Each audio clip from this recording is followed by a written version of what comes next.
اعوذ باللہ من الشیطان الرجیم پناہ مانگتا ہوں میں اللہ کی شیطان مردود سے۔ بسم اللہ الرحمن الرحیم شروع اللہ کا نام لے کر جو بڑا مہربان نہایت رحم والا ہے۔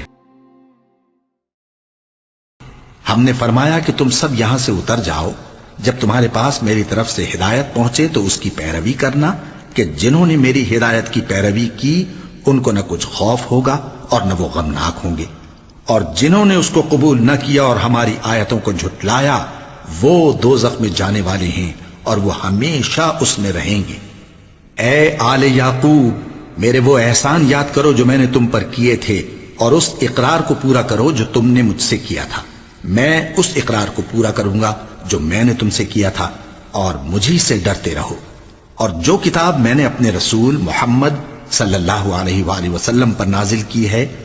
جو تمہاری کتاب یعنی تورات کو سچا کہتی ہے، اس پر ایمان لاؤ اور اس سے منکر اول نہ بنو، اور میری آیتوں میں تحریف کر کے ان کے بدلے تھوڑی سی قیمت یعنی دنیاوی منفعت نہ حاصل کرو، اور مجھی سے خوف رکھو، اور حق کو باطل کے ساتھ نہ ملاؤ، اور سچی بات کو جان بوجھ کر نہ چھپاؤ، اور نماز پڑھا کرو اور زکوٰۃ دیا کرو، اور اللہ کے آگے جھکنے والوں کے ساتھ جھکا کرو۔ یہ کیا عقل کی بات ہے کہ تم لوگوں کو نیکی کرنے کو کہتے ہو اور اپنے تئیں فراموش کیے دیتے ہو، حالانکہ تم اللہ کی کتاب بھی پڑھتے ہو؟ کیا تم سمجھتے نہیں؟ اور رنج و تکلیف میں صبر اور نماز سے مدد لیا کرو، اور بے شک نماز گراں ہے مگر ان لوگوں پر گراں نہیں جو عجز کرنے والے ہیں، جو یقین کیے ہوئے ہیں کہ وہ اپنے پروردگار سے ملنے والے ہیں اور اس کی طرف لوٹ کر جانے والے ہیں۔ اے یعقوب کی اولاد، میرے وہ احسان یاد کرو جو میں نے تم پر کیے تھے، اور یہ کہ میں نے تم کو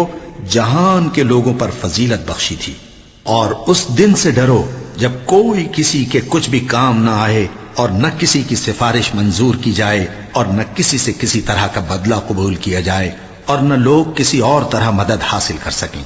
اور ہمارے ان احسانات کو یاد کرو جب ہم نے تم کو قوم فرعون سے نجات بخشی، وہ لوگ تم کو بڑا دکھ دیتے تھے، تمہارے بیٹوں کو تو قتل کر ڈالتے تھے اور بیٹیوں کو زندہ رہنے دیتے تھے، اور اس میں تمہارے پروردگار کی طرف سے بڑی سخت آزمائش تھی۔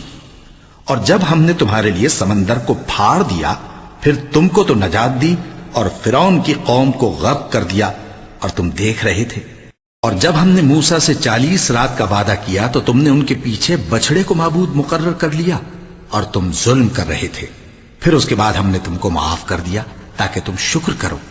اور جب ہم نے موسیٰ کو کتاب اور معجزے عنایت کیے تاکہ تم ہدایت حاصل کرو۔ اور جب موسیٰ نے اپنی قوم کے لوگوں سے کہا کہ بھائیو، تم نے بچڑے کو معبود ٹھہرانے میں اپنی جانوں پر ظلم کیا ہے،